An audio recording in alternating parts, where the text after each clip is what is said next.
अगर किसी लड़के की शादी विवाह होता है तो उस लड़के से ज़्यादा खुश उसके माँ बाप होते हैं।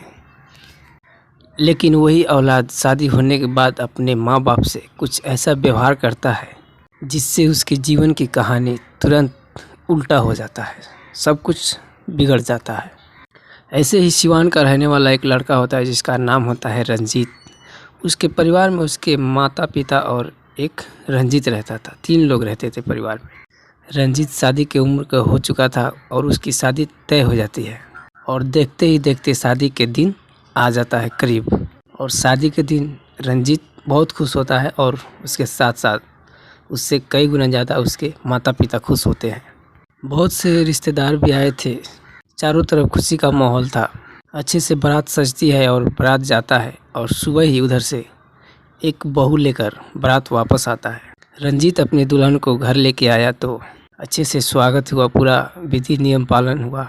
माता पिता तो इतने खुश थे कि उनको खुशी के मारे भूख भी नहीं लग पाता था। सारा दिन काम करते थे, इधर उधर भटकते थे।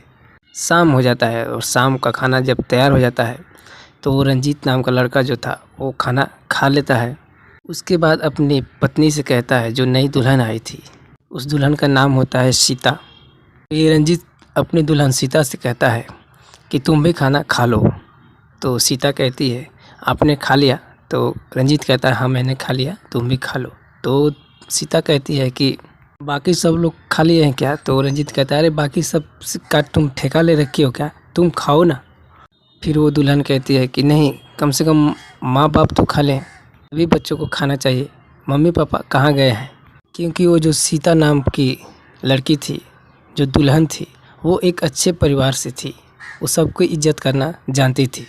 लेकिन ये जो उसका पति रंजीत था, ये कहने लगा कि तुम आज ही आई हो और आज ही से मेरा बात नहीं मान रही हो, तुम इतने बदतमीज़ हो। और ये कह के उसने अपने दुल्हन को थप्पड़ मार दिया। लेकिन उसमें सीता का कोई कसूर नहीं था। फिर उसके बाद इन दोनों का बातचीत बिल्कुल बंद हो जाता है उसी दिन से, और अगले दिन सभी रिश्तेदार अपने अपने घर भी चले जाते हैं।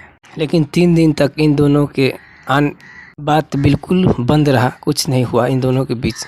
तीसरे दिन वो दुल्हन अपने मायके फ़ोन लगाती है और अपने घर वालों से सारी बात बताती है। फिर उनके घर वाले आते हैं और उसको, सीता को, अपने घर लेके चले जाते हैं। लेकिन सीता के अपने घर जाने के बाद ये रंजीत नाम का लड़का जो था, एक बार भी फ़ोन नहीं किया, ना ही बुलाने गया, क्योंकि ये इतना बदतमीज़ था और इसने दूसरी शादी कर ले आया। लेकिन जब रंजीत ने दूसरी शादी करके लाया, ये बात सबको पता चल जाता है, क्योंकि सच्चाई छुपती नहीं है। और इस बात का खबर सीता के घर तक पहुंच जाता है। जब सीता के घर वालों को ये बात पता चलता है कि रंजीत ने दूसरी शादी कर लिया है, तो पूरा हंगामा हो जाता है वहाँ पे। लेकिन उन लोगों ने और सीता के घर वालों ने भी सीता की दूसरी शादी कर दिया। सीता की दूसरी शादी अच्छे परिवार में हो जाती है, जिससे उसका जीवन आसान हो जाता है और खुशियों से बीतने लगता है। दिन बीतता गया और धीरे धीरे करके सीता के 2 बच्चे भी हो जाते हैं, ताकि वो दोनों लड़के ही होते हैं। और इधर रंजीत के भी 3 बच्चे हो जाते हैं, इनके भी तीनों बेटे ही होते हैं। रंजीत के मम्मी पापा का बुढ़ापा आ जाने की वजह से ये दोनों गुजर जाते हैं। दोनों के बच्चे बड़े होते जा रहे थे और एक दिन रंजीत ने अपनी दूसरी वाली पत्नी से भी लड़ाई कर लेता है।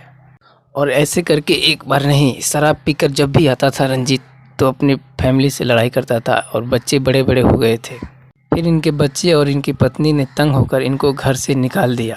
तब ये बेचारा रंजीत भीख मांगकर खाना खाने लगा, अपना पेट चलाने लगा।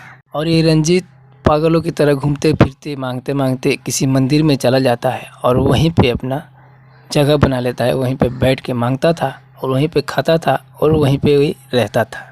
लेकिन एक दिन सीमा ने उसी मंदिर में माथा टेकने के लिए अपने लड़के को लेके चली जाती है। सीमा मंदिर में जाती है, माथा टेक लेती है। जब बाहर आती है तो देखती है कि वो पागल एक घूम रहा है मंदिर के बाहर। जब ध्यान से उसने देखा तो सीता ने पहचान लिया उसे। सीता को ये पता लग गया कि ये मेरा पहले वाला ही पति है, रंजीत है। सीता अपने लड़के से कहती है कि उसको बुला के लाओ, वो जो भिखारी घूम रहा है, उसको कुछ दान, कुछ भोजन का सामान देना है। सीता का लड़का उसको बुला के लाता है जब रंजीत सीता के पास आया तो उसने भी उसे पहचान लिया कि ये मेरी पहली वाली पत्नी सीता ही है। फिर सीता उससे पूछती है कि क्या तुम्हारा नाम रंजीत है? तो वो भिखारी रोने लगता है, कहता है हाँ हाँ, मैं वही रंजीत हूँ जिससे तुम्हारी शादी हुई थी। और जोर जोर से रोने लगता है और कहता है कि गलती सारी हमारी ही थी, तो आप जैसे को पहचान नहीं सका और अपने माँ बाप का इज्जत नहीं किया, इसलिए मेरी आज ये हालत हो गई है। फिर सीता ने अपने बच्चे से कहा कि जाओ इसको नहला दो और इसे भर पेट खाना खिला दो। फिर सीता के लड़के ने उसे अच्छे से नहला धुला कर लाया और अच्छा एक कपड़ा पहना दिया और भर पेट भोजन कराया और हाथ में कुछ पैसे देकर उन्हें उनके घर तक छोड़ आया। रंजीत जब अपने घर गया तो सबसे माफ़ी मांगा और बोला कि अब मैं बिल्कुल सुधर चुका हूँ, हमें क्षमा कर दो, अब मैं वैसी गलती कभी नहीं करूँगा, अपने घर में लड़ाई झगड़ा कभी नहीं करूँगा।